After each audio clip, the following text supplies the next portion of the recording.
আসসালামু আলাইকুম। আমরা অনেকে চিকেন শর্মা খেতে পছন্দ করি, বাট চিকেন শর্মাটা কীভাবে পারফেক্ট ওয়েতে তৈরি করব সেই জিনিসটাই জানি না। আজকে আমি আপনাদেরকে পুরো ভিডিওটি দেখাবো। অবশ্যই পাশে থাকবেন। কীভাবে চিকেন শর্মার মাংস রেডি করবেন প্লাস চিকেন শর্মার জন্য তন্দুরি রুটি তৈরি করবেন, সব কিছু এক ভিডিওতে দেখাবো। মাংসটাকে আমি ধুয়ে তারপরে যে মরিচ, রসুন, আদা নিয়েছিলাম সেটা পেস্ট করে দিয়ে দিলাম। এখন হলুদ, লবণ, জিরা সব কিছু দিয়ে দিলাম, সাথে দিয়ে দিলাম সয়া সস। মূলত আমরা মাংসের সাথে যে পরিমাণ মশলা দিই সেভাবে করে দিয়ে দিলাম, সাথে দিলাম টক দই। তবে মাংসে আমরা যে পরিমাণ মশলা দিই তার থেকে তুলনামূলক একটু কম দেবেন। আমি এখানে আলু ইউজ করেছি, আপনারা চাইলে ইউজ করতে পারেন, না হলে স্কিপ করে যেতে পারেন। তারপরে নিয়ে নিচ্ছি ময়দা। আমি এখানে 3 কাপ পরিমাণ ময়দা নিয়েছি, আর এই 3 কাপ পরিমাণ ময়দার সাথে আমি 1.5 চা চামচ ইটস দিয়ে দেবো। ইটসের পরিমাণটা এর থেকে কখনোই বেশি দেবে না, তাহলে গন্ধটা থেকে যাবে। আর আমি এইটা একটা গ্লাস দিয়ে মেপে নিয়েছি, আর সাথে দিয়ে দিচ্ছি এখন লবণ। আর লবণের পরিমাণটা হিসাব করে দেবেন, আর চিনি দিয়ে দেবেন 2-3 টেবিল চামচ পরিমাণ চিনিটা দিয়ে দেবেন। চিনিটা দিলে এই তন্দুরি রুটিটা খেতে খুবই মজাদার হবে এবং পারফেক্ট হবে। এখন আমি ইটস দিয়ে দিলাম 1.5 টেবিল চামচ, আর এর সাথে দিয়ে দিতে হবে সয়াবিন তেল। তবে আপনি চাইলে সয়াবিন তেলটা একটু পরে দিতে পারেন। এখন দিয়ে দিতে হবে হালকা কুসুম গরম পানি, যে গরম পানিটা আপনার হাতটা চুবিয়ে রাখতে পারবেন সেরকম হালকা কুসুম গরম পানিটা দিয়ে দিতে হবে। অতিরিক্ত গরম পানি দিলে ইটসগুলো মারা যাবে, আবার অতিরিক্ত ঠান্ডা পানি দিলে ইটসগুলো ফুলবে না। তাই অবশ্যই এই দিকগুলো খেয়াল করে আপনাকে গরম পানিটা একদম পারফেক্ট ওয়েতে দিতে হবে। আপনার এই গরম পানিটা যদি পারফেক্ট ওয়েতে না হয়, রুটিটা কিন্তু পারফেক্ট ওয়েতে আপনি তৈরি করতে পারবেন না। সাথে দিয়ে দিচ্ছি আপনি গুঁড়া দুধটা অবশ্যই দিবেন, তাহলে রুটিগুলো খেতে অনেক টেস্টি হবে এবং সাথে সফট হবে। তারপরে এভাবে হাত দিয়ে খুব সুন্দর করে আমি এটাকে মাখিয়ে নিচ্ছি। আপনারা এভাবে খুব সুন্দর করে এই ডোটাকে মাখিয়ে নেবেন। ডোটা একটু নরম করে মাখাবেন, তাহলে রুটিটা একটু সফট হবে। আপনার এই ডোটা যতটা সফট হবে ততটা রুটিটাও সফট হবে এবং খেতে টেস্টি হবে। তারপরে আমি একটা পলিথিন দিয়ে ঢেকে রাখছি। আপনারা চাইলে ফয়েল পেপার ঘরে থাকলে সেটা দিয়ে ঢেকে রাখতে পারেন, চাইলে আমার মতো পলিথিন ইউজ করতে পারেন। এরপরে পেঁয়াজটা দেওয়ার পরে হালকা একটু ভেজে নেওয়ার পরে আমি যে মাংসটা ম্যারিনেট করে রেখেছিলাম সেই মাংসটা দিয়ে দিলাম। মাংসটা একটু হয়ে যাওয়ার পরে আমি এখানে টমেটো কুচি করে দিয়ে দিলাম। আপনারা চাইলে টমেটো সস ইউজ করতে পারেন, টমেটো কুচি শুধু দিতে পারেন। আমি এখানে টমেটো কুচিও দেবো, টমেটো সসটা ইউজ করব। তো মাংসটা হতে আছে, মাংসটাকে খুব সুন্দর করে ম্যারিনেশন করতে হবে। আর এই মাংসটা ম্যারিনেশন করার সময় অবশ্যই আপনারা একটু তন্দুরি যে চিকেনের যে মশলাটা সেটা ইউজ করবেন, তাহলে এটার টেস্টটা অনেক বেশি সুন্দর হবে, অনেক বেশি ভালো লাগবে খেতে, অনেক সুন্দর একটা ফ্লেভার আসবে। আর মশলার পরিমাণটা সবসময়ই একটু কম দেওয়ার চেষ্টা করবেন। আমরা মাংসে যতটা মশলা দিই তার অর্ধেকটা পরিমাণ মশলা এটার ভিতর দিবেন।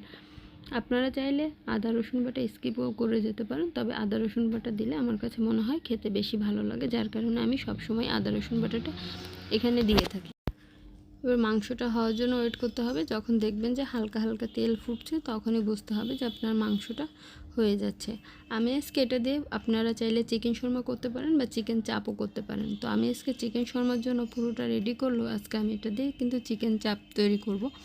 বাট চিকেন চাপ আর চিকেন শর্মা প্রায় একই ধরনের, তবে চিকেন শর্মাটার মাংস আপনি আরও একটু পরিমাণ মশলাটা একদম কম, মশলার পরিমাণ কমটা দিলে চিকেন শর্মার ভিতরে মাংসগুলো খুব সুন্দরভাবে থাকে, যার কারণে একটু কম দেয়। এবং চিকেন চাপটা একটু মশলা দিয়ে একটু জুসি টাইপের করে, যাতে চিকেন তন্দুরিটা আর কি খেতে ভালো লাগে, মানে রুটিগুলো মাংস দিয়ে খেতে ভালো লাগে, যার কারণে একটু বেশি জুসি টাইপের করে। তো আমি এই যে দেখেন আটাটা যে ময়দাটা আর কি আমি মাখিয়ে রেখেছিলাম সেটা ফুলে একদম দ্বিগুণ হয়ে গিয়েছে, সেটাকে এখন আমি হাত দিয়ে একটু সুন্দর করে ছাড়িয়ে নিচ্ছি। তো এই তো হয়ে গেল। এখন আমি এটা দিয়ে রুটিটা বেলে নেব, আর এই রুটিটাই হলো তন্দুরি রুটি হবে। আপনি ঘরে বসে এরকম সুস্বাদু রেসিপি কিন্তু তৈরি করে বাসার সবাইকে চমকে দিতে পারেন। হোটেলের তুলনায় কোনো অংশে এই রেসিপিটা কম হয় না, মানে টেস্টে একদম পারফেক্ট একটা টেস্ট চলে আসে। আপনি যদি পারফেক্ট ওয়েতে পারফেক্টভাবে তৈরি করতে পারেন তাহলে খেতে অসাধারণ লাগবে। অবশ্যই যদি আপনাদের কোনো প্রশ্ন থাকে বা কোথাও বুঝতে সমস্যা হয় অবশ্যই আমাকে কমেন্টস বক্সে কমেন্টস করে জানাবেন। আমি যতদূর সম্ভব আপনাদের প্রশ্নের অ্যান্সার করার চেষ্টা করব। তো এইভাবে করে রুটিটা তৈরি করে নিচ্ছে। আর আপনারা এই রুটিটা তৈরি করার পর রেখে দেবেন না, সাথে সাথে এটাকে সেকে তারপরে আবার একটা রুটি করে আবারও দিবেন, না হলে কী হয় জানেন, একটার সাথে একটা লেগে যায়। দেখেন এই রুটিগুলো ফুলে একদম দ্বিগুণ হয়ে গিয়েছে। এরকম করে আমি সবগুলো রুটি কিন্তু ভেজে নিচ্ছি। আর এই রুটিগুলো দেখেন একদম ফুলে একদম ফেপে দ্বিগুণ হয়ে যায়। এটাই হলো ওর বিশেষত্ব। আর একদম হোটেল স্টাইলের মতো তন্দুরি হয়, ওর থেকে আমার কাছে মনে হয় বা ঘরেরটা বেশি পারফেক্ট হয়। তা আপনি যদি একটু বেশি কড়া খেতে চান, মানে একটু বেশি ভাজা খেতে চান, একটু বেশি ভেজে নিতে পারেন। যদি চান একদম মানে হোয়াইট থাকবে তাহলে একটু হোয়াইট রাখতে পারেন। তবে আমার কাছে মনে হয় একটু বেশি সময় ধরে ভাজলে এটা আমার কাছে খেতে বেশি ভালো লাগে, যার কারণে আমি ওরকম করেই ভেজে নিই। আর এটা ফুলে দ্বিগুণ হয়ে যায়, একদম ভিতরে সফট হয়ে যায়, আর এটা অনেক সময় পর্যন্ত সফট থাকে। তো এই তো আমার রুটিগুলো তৈরি হচ্ছে। এভাবে করে আমি সবগুলো রুটি কিন্তু তৈরি করে নেব। আর এই রুটিগুলো প্রত্যেকটা রুটি দেখেন একদম ফুলে কিন্তু ডবল হয়ে যায়। আর এই কারণে এর ভিতরটা কোনো রকম কাঁচা থাকে না, কোনো ধরনের ইস্টের কোনো ফ্লেভার থাকে না, একদম পারফেক্ট ওয়েতে খুব সুন্দরভাবে কিন্তু হয়ে যায়। এভাবে করে প্রত্যেকটা রুটি আপনারা করে নেবেন। আর এই তো আমার চিকেন চাপ তৈরি হয়ে গেছে। সাথে চিকেন শর্মা রুটি বলেন বা চিকেন শর্মার জন্য মাংস বলেন বা চিকেন চাপ বলেন বা তন্দুরি বলেন, সব কিছু কিন্তু এই একই ধরনের। আর সাথে আমি মেয়োনিজটা তৈরি করে নিয়েছি। আমি অন্য আর একটা ভিডিওতে মেয়োনিজটা তৈরি করা দেখিয়ে দেবো। এই মেয়োনিজটা হলো পারফেক্ট শর্মার জন্য আর চিকেন চাপের জন্য। আপনি যে কোনো কিছুর সাথে এই মেয়োনিজ